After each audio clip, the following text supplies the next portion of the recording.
Ivana Alawi, abala sa repacking ng relief goods, hindi kami makakalimot. Hindi lamang simpleng pagtulong sa mga Pilipinong naapektuhan ng baha ang ipinakita ni Ivana Alawi sa kanyang pinakabagong post.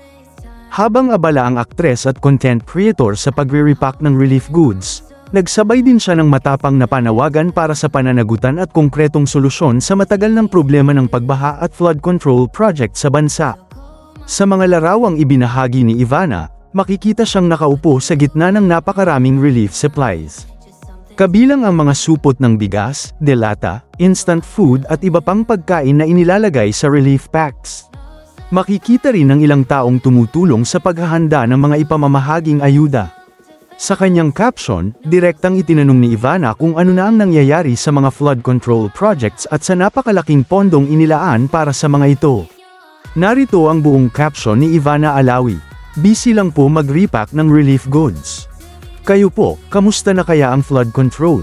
Ang bilyon-bilyong pondo, habang may Pilipinong lumulubog sa baha. Sorry, hindi kami makakalimot. Huwag tayo maghanap ng ibang issue para matakpan ang mga pinaka-importanteng issue.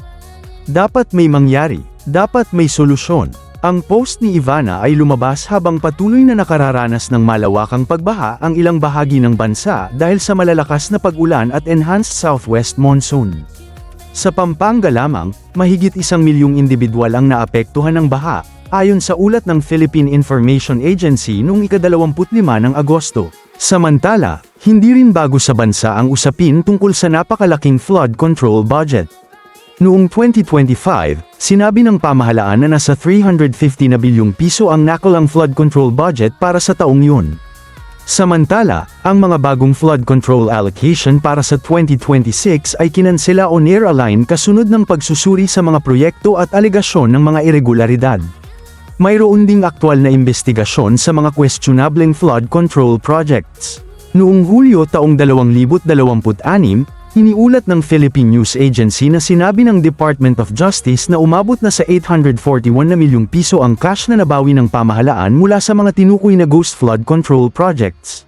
Sa pagbisita naman ni Pangulong Ferdinand Marcos Jr. sa Pampanga nitong ika-24 ng Agosto, kinilala niya na parehong problema ang flood control infrastructure at ang pambihirang lakas ng pag-ulan. Binanggit din niya ang pangangailangan para sa immediate, medium-term at long-term solutions. Dahil dito, naging mas makahulugan ang panawagan ni Ivana. Habang ang kanyang relief operation ay nagbibigay ng agarang tulong sa mga pamilyang nangangailangan, ang kanyang mga tanong tungkol sa flood control ay nakatuon naman sa mas malalim na problema. Paano matitiyak na ang bilyon-bilyong pondong inilaan para sa proteksyon ng mga komunidad ay tunay na nagagamit ng tama at nakapagdudulot ng resulta? Hindi naman nagbanggit si Ivana ng partikular na opisyal, ahensya, kontraktor o proyekto sa kanyang caption. Ang kanyang mensahe ay isang pangkalahatang panawagan para sa accountability at solusyon habang may mga Pilipinong patuloy na nakikipagbuno sa epekto ng baha. Sa huli, dalawang bagay ang malinaw sa kanyang post, ang agarang pagtulong sa mga nasalanta at ang panawagan na huwag kalimutan ang mas malaking usapin sa likod ng paulit-ulit na pagbaha. Dahil para kay Ivana, hindi sapat na may ayuda lamang. Dapat may mangyari, dapat may solusyon.